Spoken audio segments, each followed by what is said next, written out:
1975 সালের 15ই আগস্ট শ্রাবণের শেষ রাতের ঘুটঘুটে অন্ধকার ভেদ করে তখন ভোরের আলো ফোটার অপেক্ষায় ছিল প্রকৃতি।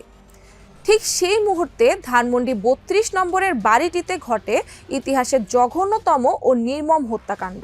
স্বাধীন বাংলাদেশের স্থপতি শেখ মুজিবুর রহমানকে তার পরিবার পরিজন সহ নৃশংসভাবে হত্যা করে সেনাবাহিনীর একদল বিপদগামী সদস্য। শেখ মুজিবরকে সপরিবারে হত্যা, তারপরের বাংলাদেশ নিয়ে জানবো আজকের টাইমস বিশ্লেষণে।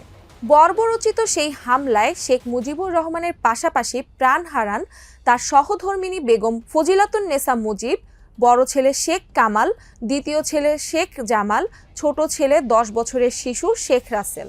সেই সাথে হত্যা করা হয় দুই পুত্রবধূ সুলতানা কামাল ও পারভিন জামাল রোজি।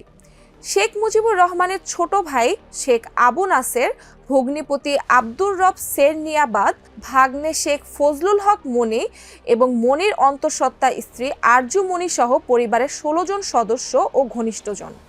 দেশের বাহিরে অবস্থান করার কারণে সেই দিন প্রাণে বেঁচে যান শেখ মুজিবুর রহমানের দুই কন্যা শেখ হাসিনা ও শেখ রেহানা। স্বাধীন সার্বভৌম একটি রাষ্ট্রের প্রতিষ্ঠাতা ও তার পরিবারকে এভাবে নিশ্চিহ্ন করার ঘটনা কেবল বাংলাদেশের ইতিহাসেই নয়, বিশ্ব রাজনীতির ইতিহাসেও বিরল ও নির্মম এক কালো অধ্যায়। এই হত্যাকাণ্ডে সরাসরি অংশ নেয় colonel Farooq Rahman, colonel Khandakar Abdur Rashid, major Shariful Haque Dalim, major Noor Chowdhury, major Shahriar Rashid, major AKM Mohiuddin Ahmed এবং ক্যাপ্টেন বজলুল হুদার মতো কতিপয় সেনা কর্মকর্তা। আর তাদের নেপথ্য রাজনৈতিক কারিগর হিসাবে কলকাঠি নাড়ছিলেন শেখ মুজিবুর রহমানের মন্ত্রিপরিষদের বাণিজ্য মন্ত্রী খন্দকার মোস্তাক আহমেদ। হত্যাকাণ্ডের পরপরই খন্দকার মোস্তাক নিজেকে দেশের রাষ্ট্রপতি ঘোষণা করেন এবং ঘাতকদের রাষ্ট্রপতির কার্যালয় ও প্রশাসনিক ক্ষমতার শীর্ষে বসান। তবে এই হত্যাকাণ্ড যে তথাকথিত স্বৈরশাসনের অবসানের লক্ষ্যে ছিল না, তা কয়েকদিনের মধ্যে স্পষ্ট হয়ে যায়। এই হত্যাকাণ্ড ছিল দেশি বিদেশি দীর্ঘ ষড়যন্ত্রের ফল।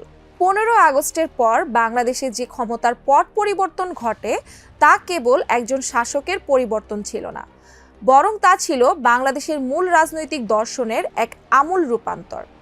এই পট পরিবর্তন বাংলাদেশের আইনি ব্যবস্থা ও বিচারালয়ের ওপর সবচেয়ে স্থায়ী কলঙ্ক লেপে দেয়। খুনিদের বিচার থেকে সুরক্ষা দিতে 1975 সালের 26 সেপ্টেম্বর খন্দকার মোস্তাক আহমেদ জারি করেন কুখ্যাত ইনডেমনিটি অধ্যাদেশ। পরবর্তীতে 1979 সালের সাধারণ নির্বাচনের পর গঠিত সংসদে 5ম সংশোধনীর মাধ্যমে এই কালো আইনকে সংবিধানে অন্তর্ভুক্ত করে দেয়া হয় পূর্ণ আইন বৈধতা।